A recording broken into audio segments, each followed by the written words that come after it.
Welcome to the Kindred Journey podcast, the podcast where women share their experiences of stepping into courage when comfort is no longer an option. This is the podcast for connecting in community with women who have been shaped by the liberating to challenging seasons that life endures. I am your host, Lesley. I am a wife, mother, daughter, sister, and friend. I too have experienced these seasons in life, and I want you to know that you are surrounded by a community of courageous, real women here for you. I can't wait to connect, so grab your favorite beverage and join me on this kindred journey. Hello, everybody. I hope you're having a wonderful day. I am coming on here as a solo episode today to just kind of recap a little bit about what content has been on the podcast, and I hope you enjoyed me sharing my birth story with my first last week from my friend's podcast. I feel like it was such a blessing and for her to be willing to share that with me, especially as we're leading up to baby number 2.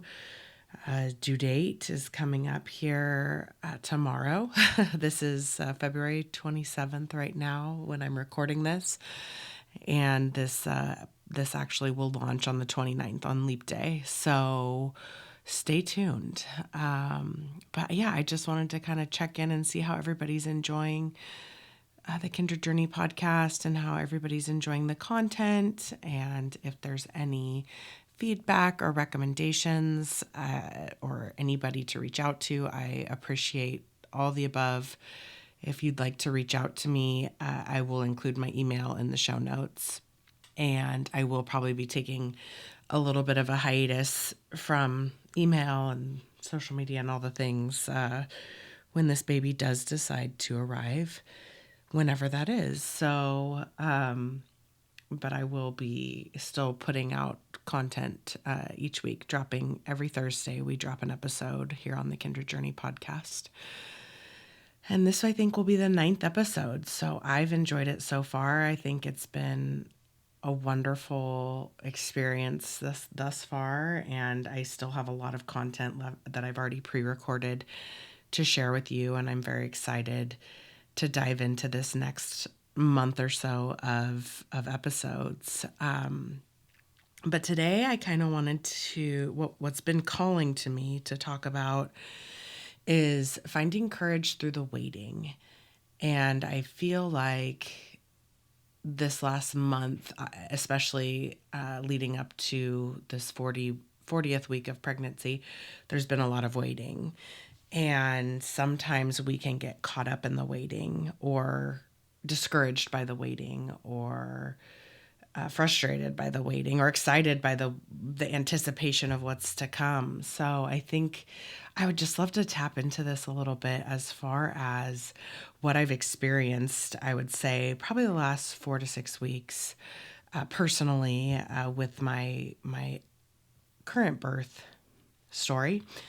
If you didn't listen, I did share, my friend Chelsea Barbine has the Cultivate with Chelsea podcast, and she was gracious enough to share my birth story on her podcast with me. So I did share that last week with my first son, who's about 21 months. And so while it feels like it was forever ago, it kind of felt like yesterday when I was listening to that episode.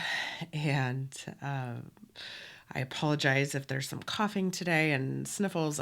My son and I have been exchanging back and forth. Whatever is going around, 'tis the season. So I do apologize in advance for my croakiness and my sickness, but I really wanted to get this out, especially, like I said, I am technically due tomorrow. So whenever this baby decides to show up, we're going to be ready to roll, because I'm currently sipping on my pregnancy tea and sitting on my bouncy ball, and we're just kind of, I appreciate all the text messages and thoughtful calls that people have been checking in with me. So thank you for that.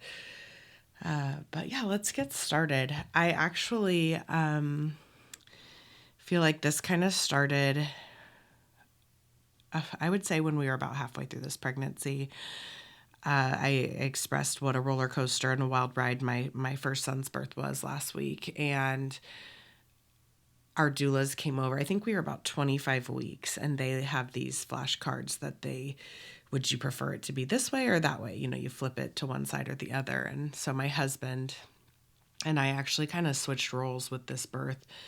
My husband was more the one like, no, we're doing it this way. We're going to try a VBAC. This is how it's going to be. And I was more, oh, well, it is what it is. You know, after last time, we don't know. This can shake out so many ways. So we'll just see what happens. So we kind of switched roles, and our doulas were pretty much cracking up laughing at us, thinking like, oh my gosh, what happened? Because it was not that way last time. And I think our first birth story kind of put me in my place and showed me how things were truly out of my control. And so we did these cards, and I remember telling him, you know, oh, it is what it is, and whatever happens, happens. Yeah, VBAC, you know, we're trying, but if it doesn't happen, it's fine. We'll see how it goes. And the closer we got to the due date and the closer they became more real. I think I was about 34, 35 weeks, and I went into my appointment, and they said, well, your baby's currently breached, so with a VBAC, there's some risks involved, and, you know, just a heads up of FYI, we will maybe do a scheduled C-section if this baby stays breached. So that was kind of entered into my head around 34 weeks. I was like, okay. So I think I went in for my 36-week appointment, and the baby was still breached, so getting closer to the due date. And I felt myself kind of not in that same space of it is what it is, whatever happens, happens kind of a thing. So I felt myself white knuckling a little bit the steering wheel and being like, no, like this is what we were trying to do. And we wanted a VBAC, or I wanted to try for a VBAC, and it was a little disappointing. And I think in that moment, I was truly coming into realization that I am just the vessel for this human in my body that is growing every day, taking a lot of my energy. And I have no control over this outcome, just like I did the last time. And I felt kind of like, oh shit, I'm in the same spot I was last time. Like I'm learning a lot quicker versus with my son. I was in, I think like, gosh, 30 plus hours of labor until we ended up finally doing a C-section. So, yeah, I feel like this was kind of a teachable moment for me to put my money where my mouth was and kind of act on this level of courage that I had not experienced before. So fast forward, I reached out to the doulas. I talked to our midwives, and I said, okay, what can I do within my control to help this baby flip? And they gave me the breech tilt exercise, and we talked about doing an ECV, which I'm not, and this is not medical advice or anything, and I'm not a medical expert, but it's where they go in and kind of manually flip the baby from outside. I think by 37 weeks, they like to do that. So they said if the baby's still breached, we can go in for an ECV and try and manually flip the baby. And so I was pulling out all the stops at home, doing the stretches and the exercises, doing inversion, all the spinning babies techniques that they recommended. And again, what was within my, not just my control, but what my capacity was each day. I was trying to finish up my 9 to 5. I had a pretty stressful project that was due before this baby got here, whenever that is. So I had to try and wrap that up, and working oddball hours on that, trying to finish. A little bit stressed with just, again, not knowing when this thing's going to show up. I'm just the vessel.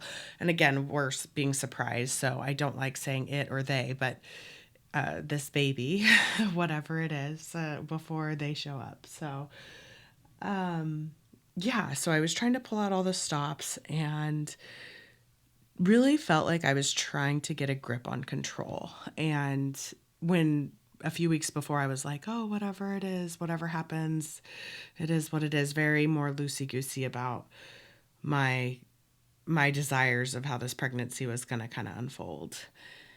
And it wasn't until I had a conversation with my sister, who was on the podcast as well a few episodes ago. And she's very insightful and full of wisdom. That's why I do go to her often about things like this. And she asked me what I was holding on to about a vaginal delivery or a vaginal birth. And I thought, because I could sense some resistance and like, again, that sense of control that I was trying to have over the situation.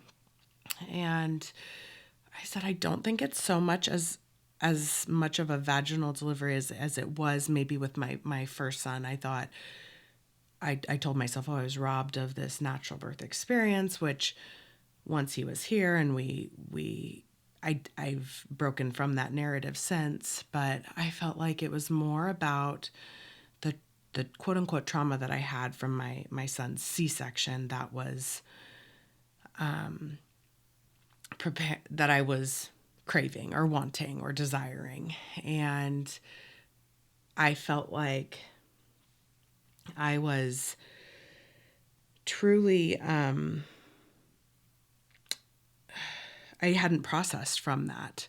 And from my son's first birth and the C-section, because all I could associate with was this traumatic C-section that happened after 30 plus hours of labor, and I was exhausted, and we exercised a lot of options in that birth. And if you want to go back and listen to that episode, that goes into more depth about that. So I felt like it wasn't even about, because I don't know if it was my sister or somebody else said, you're kind of doing the opposite of what people do. A lot of people just resubscribe to another C-section and sign up for that because they don't want the risk of the VBAC. And so I was kind of running from my own fear of another traumatic C-section. And even when my midwife explained to me a family-centered C-section is so much more peaceful and it's a whole different experience, I still got tears in my eyes when she said C-section. And I didn't know why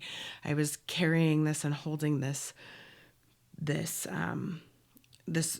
not willing to release and let go of what was happening and what we were experiencing. So, in summary, had a conversation with my husband, and we actually ended up canceling the scheduled ECV to go in and manually flip the baby at 37 weeks because you had to sign a consent that if the baby went into fetal distress from the flip, that you would have to have an emergency C-section.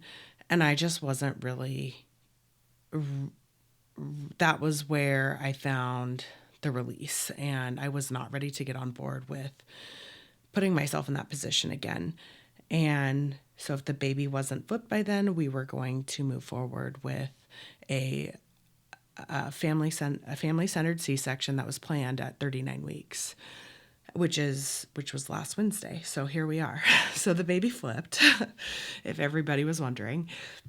And I went in for my 37-week appointment, and she did a quick little ultrasound and said, yep, the baby flipped. And that's typically what happens. They kind of figure it out on their own and they flip. But I felt like releasing that control before that 37-week appointment and not holding on to having to prep for anesthesia just in case and all the having that scheduled just in case, I felt like I took a huge weight off my shoulders and a huge load. And it felt good the week of knowing I made that decision and letting go of that control and that waiting. I feel like the waiting went so much smoother when I released control compared to if I was still trying to manipulate the situation a little bit with an ECV. And again, this is just my personal experience. This isn't medical advice or anything to anybody else. Everybody's experience is completely different. So, but again, with everything that was on my plate leading up to that 37-week appointment, with my job and taking care of a toddler and just being 37 weeks pregnant, it was exhausting. So Yeah, I feel like that. And I did chiropractic, acupuncture, and our midwife said moxibustion, and it's a mugwort. It looks like a little cigar, and you light it at your pinky toe. And you light it and get it really hot, and you put it about an inch away from your pinky toe, and it's supposed to send like a bladder contraction or a contraction to your bladder. It's Chinese medicine along the acupuncture line. So we pulled out the moxibustion, which my husband thought I was absolutely batshit crazy. The look on his face when he had this stick next to my toe was just like, "What are you making me do? You're out of control right now." Like,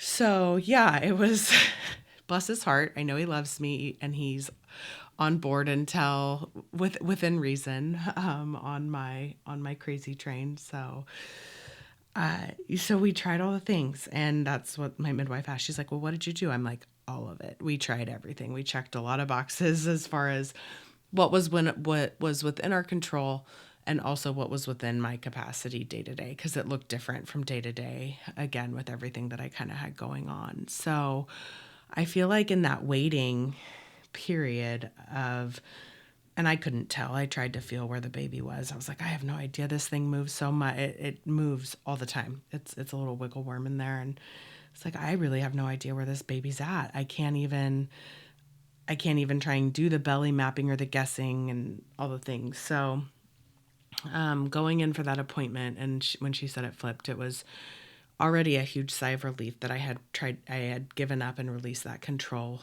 by canceling the ECV appointment, in case the baby hadn't flipped, that appointment on that Wednesday. So yeah, I just think waiting is such a. Now I've been kind of playing with courage in the waiting, because I feel like when we're waiting for something, it is truly out of our control. And a few weeks ago, we were at church, and I felt like our pastor was talking directly at me. I looked on both sides of my shoulders like, "Are you talking to me?" Because I feel like this sermon was directed straight at me. And he said it takes a lot of courage to live. And I feel like that right there in itself doesn't get enough credit, because yeah, us as humans, we go through the highs and the lows of life and living, and sacrifices and happiness and tears. And I mean, we just experience it all as humans. I feel like that's part of the human condition. And so I thought that that was interesting. That really grabbed my attention, because it does. It takes a lot of courage to live. It takes a lot of courage to make the right decisions, or make a hard decision, or it takes courage to wait something out. And again, I feel like with waiting, it's not in your control when you're waiting for something. Like you're sitting in a doctor's room waiting for your name, you know, for an appointment. It's like, well, you don't know when they're going to call you. They might be running late. They might be running early. They might be running right on time. That's just like a simple example. But I feel like waiting is something that we have to do in life. And that, again, back to it takes a lot of courage to live. Waiting is part of living, and sometimes we handle it better than other times, especially when there's different feelings and emotions that arise with waiting for, different circumstances. And maybe ask yourself, when you've experienced yourself waiting for something, what has that felt like to you? Do you feel exuberated with, like, oh, I don't like the suspense, like I don't know what's yet to come, this is really exciting? Or is it like I don't have control of this situation, so I don't like this feeling? What does that look like for you, and how has that felt? And again, I know it's different circumstances and different situations can bring different emotions with that waiting. And I felt like for me, this most recent example that I just gave of waiting for this baby to flip was, releasing control. Cause at 25 weeks pregnant, I said, whatever, it is what it is. So for me, it was releasing that control and releasing how things were going to unfold, because it is what it is at the end of the day, and I have no control over that. Again, not all waiting is the same. And I remember waiting for, if I got my most recent job in 2016, I was waiting to hear if I had gotten the position. That's a more anxious, like, am I going to get it? Am I not going to get it? Feeling, compared to waiting for something that's a little heavier. I remember waiting for my wedding day. There were so many emotions, the planning and the anticipation and the angst and the excitement. I mean, so there's so many different kinds of waitings, and that's what I mean. It takes courage to feel all those emotions, and it takes courage to live through all those experiences. Waiting is also, it's not a waste of time, even though we might feel like waiting is dull, boring, a waste of time. But it's a form of growth.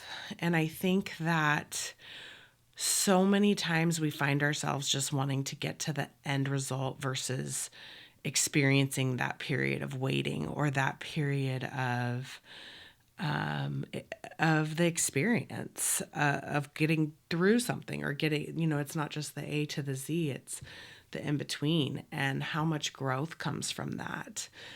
And I think from my first son's birth, a lot of growth came from that.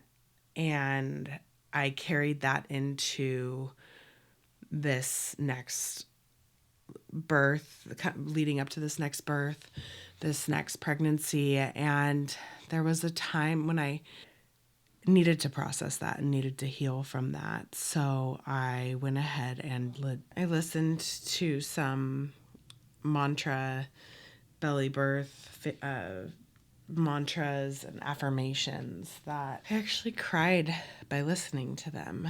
And it was a really healing place for me to accept it and move on from that. So I know everybody's experience is different, but for me, I needed that. And I actually made a belly birth preference in addition to a birth preference. And it was very healing. The whole process was. And I felt, again, a sense of that release and a sense of that control from doing so in combination with releasing from the ECV. And I just feel like I'm in a really good place right now. Like I said, I'm a day away from my due date, and we're waiting. We're still waiting. It's a different kind of waiting than a few weeks ago for a flip. And while I know this birth can still unfold in so many ways, I feel like the headspace that I'm in and how I processed and grieved from my first son's C-section, and kind of coming to terms with that and saying, if a C-section is where we need to be, then that's where we need to be. And that's the healthy baby is the end result, and that's the end outcome. So whatever it takes to get that. And I feel like if this baby's born tomorrow, if it's born on leap day, which would be, I don't know, I have mixed feelings about a leap year. Some people are like, oh, it's so cool. And then I'm like, well, how does that work? Like, not that it matters. Again, the baby, healthy outcome, healthy mom is what really truly matters in that situation. But yeah, it's kind of funny. Everybody's been texting and asking if any progress and how are you doing and any updates. And I'm like, nope, still waiting. And I'm good with it. I feel like everybody else is more anxious than I am. And trust me, I was anxious with my first. He was my first. I didn't have a toddler on the ground demanding all of my needs and attention. So I think that it's just a different experience all around, and it's been really great. And as we go into tomorrow and maybe the next day and the next day, we'll see where where we land and how this unfolds. And I'm excited to see how it does in the headspace that I am in, and knowing what I know and releasing control a few weeks ago in the waiting has carried me into such a good place in the here and now. And I find this so funny that I wanted to come on and talk about this today because I actually did get on a meditation call with my friend Chelsea Barbine, who the episode from last week came from. And she was talking about a pineapple analogy. And I didn't realize this, even though I'm in agriculture, that it takes 18 to 24 months for a pineapple to have its first fruit to produce. And I thought that was so fascinating because it takes us 9 months, and 9 months feels like a long time. I couldn't imagine 18 to 20. And I know some other animals have longer gestational periods than we do as humans. But we were talking about finding ourselves wanting to rush through the process and get to the end result. And why is that? Why do we want the end outcome that we expect to have and not want to embrace the experience and the in between? And I even feel like that with, there's a saying like the days are long, but the years are short, kind of a feeling like, why can't we embrace the mundane a little bit more, the day to day, and or just the process of the experience? Because like I said earlier, that's waiting is a form of growth. It's you growing as a person and more into who you are. And we take advantage of that. And I feel like if we maybe just leaned into the experience a little bit more, how much more fulfilled we would be as a society, as a culture, as humans. Because I think we fall so much into that instant gratification trap where we just want it now. We want the end result. We want it here and now. But we can't sit in the here and now because it drives us insane. So I find that very interesting. And she talked about the pineapple and how we have to wait for it to be ready, and the juicy fruit after 18 to 24 months of being cultivated and grown and then harvested. I think it has to sit for another 5 months after it's ripened on the plant. I think it's still not ready after that. I'm not sure. I'm really fascinated now, and I'm probably going to go down a Google rabbit hole. And I really want pineapple now that we've talked about this. So, and a question she asked, and I was so glad that she asked, she's like, what if we allowed ourselves to fully experience the waiting? And to give us the grace, time, patience, whatever it is that we're needing out of this experience to allow us to experience what the present moment truly feels like. And what would that look like? And kind of just to reiterate what I said, like, we live in such an instant gratification world. Like, we're always wanting the end result right now. We don't want to suffer. We don't want to wait. We don't want to, even waiting in the grocery store line, I feel like, I don't know if I read this somewhere. It was like the person that bounces from line to line, the shortest to shortest to shortest until they get checked out. Or you pick a line and you stay in your lane and you don't move. Or there's the third person that will maybe pick a lane and then see that another one's getting shorter, and then they'll go get in that lane. So it's like the bouncer and mover from multiple spots, the one that just stays, and then there's the one that might make a shift or might make a move. And I find it funny because I catch myself doing that. Or we can't even wait in the grocery store line and not pull our phones out and be on our phones. It's like, what are you so uncomfortable with just sitting there and waiting your turn in line? Like, I just find it so fascinating, our fast-paced environment that we live in these days. But so, I don't know. I just wanted to come on and share with you guys where I'm at in the waiting. And like I said, here we are still waiting. We're a day away from our anticipated due date. And I'm actually really good with the waiting. I feel like it's giving me opportunity to enjoy these last moments as a family of 3. These last, they're they're not sleepful nights, but they're not as sleepless as they will be. They're not very comfortable. Enjoying bath time and enjoying walks outside, just enjoying these last experiences and being in the present moment. And my folks came into town and to maybe go, bake cookies with my mom or get a pedicure or do something with her that and be in the present moment, because while what a blessing it is bringing home your new one, it's a lot of work and it is another level of exhaustion. So I think while I'm excited, I'm also embracing the present moment and what is in the here and now. And I think that's a very special and sacred place to be in also. I hope you enjoyed this episode and let me know if you'd like me to come on more. I'm open again for input and feedback. I'd appreciate it.